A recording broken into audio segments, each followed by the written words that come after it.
Flash theatre TV நேயர்களுக்கு அன்பு வணக்கங்கள். பிச்சைக்காரன் தவிர தான் நடித்த மீதி படங்கள் எல்லாவற்றையும் டிடெக்டிவ் கதைகளாகத்தான் தேர்ந்தெடுத்து நடித்து வருகிறார் விஜய் ஆண்டனி. அந்த வரிசையில் விஜய் ஆண்டனி ஹீரோவாக நடித்து தயாரித்து வெளிவந்திருக்கும் படம் மார்கன். விஜய் ஆண்டனி தவிர அவருக்கு ஈக்குவலான ஒரு கேரக்டரில் நடித்து அறிமுகமாகியிருக்கிறார் அஜய் திஷான். இவர் விஜய் ஆண்டனியின் தங்கை மகன். வெறுத்து ஒதுக்கிவிடும்படி இல்லை அவருடைய கேரக்டர்.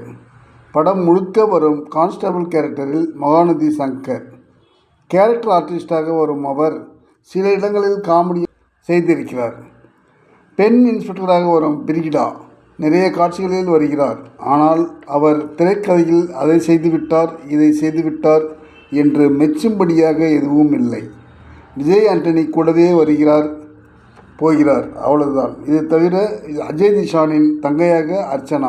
கதையில் திருப்பத்தை ஏற்படுத்தும் முக்கியமான கேரக்டரில் கனிமொழி என்கிற நடிகை நிறைவான நடிப்பை தந்திருக்கிறார். இந்த படத்தை நடித்து தயாரித்திருப்பதோடு இசையும் அமைத்திருக்கிறார் விஜய் ஆண்டனி. கிளைமேக்ஸ் பாடல் மற்றும் ரீரிகார்டிங்கில் அசத்திவிட்டார். கிளைமேக்ஸ் காட்சி சட்டு புட்டு என்று ஏனோ தானோ என்று முடிவதற்கு பதில் இன்னும் கொஞ்சம் விளக்கி சொல்லியிருக்கலாம். இயக்குனர் ஜான் டிஜோபால் துப்பறியும் கதையின் போக்கில் ஏடித்திக் மெமரி மற்றும் சித்தர்களின் சக்தி பெற்ற அந்த அறிவிப்பையும் புகுத்தி அசத்திவிட்டார். விஜய் ஆண்டனி துப்பறியும் மெத்தட் மற்றும் அஜய் திஷானின் நீச்சல் திறமை திரைக்கதைக்கு பெரிதும் உதவியிருக்கிறது. சென்னையில் உடல் முழுவதும் கருப்பான நிலையில் ஒரு இளம் பெண்ணின் சடலம் கிடைக்கிறது.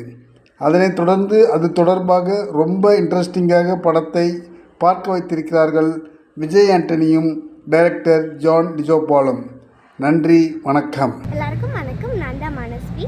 ஃப்ளாஷ் தியேட்டர் டிவிக்கு லைக் பண்ணுங்கள், ஷேர் பண்ணுங்கள், சப்ஸ்கிரைப் பண்ணுங்கள், கமெண்ட் பண்ணுங்கள். மறக்காமல் அந்த பெல் ஐக்கானையும் கிளிக் பண்ணிடுங்க. அப்போ தான் உங்களுக்கு நோட்டிஃபிகேஷன்ஸ்லாம் வரும்.